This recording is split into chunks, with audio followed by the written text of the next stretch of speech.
Hello and welcome back to our channel. So today in this video we are going to be discussing about how to see unsent messages on your messenger app. So without wasting much of our time, let's get straight into the video. So first and foremost, all you need to do is simply tap open your messenger app, and once you open it you will be redirected to a page where you can see whom you have been chatting on. Now simply tap on the hamburger like icon and then select the settings option. So from the settings option, simply scroll down and tap on the notifications and sounds. Make sure that every notification can leave the groups in Android Auto, or you can even turn it on and simply go back and tap on your settings option. Once you're in your settings option, simply scroll down and tap on notification and status bar, and from there select messenger app. So here also tap on every notification icon and turn it on.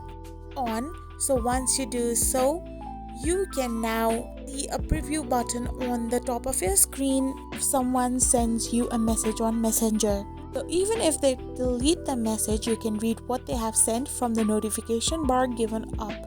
I hope you found this video helpful, so don't forget to hit that subscribe button and do give us a thumbs up. We will be back again with these informative videos.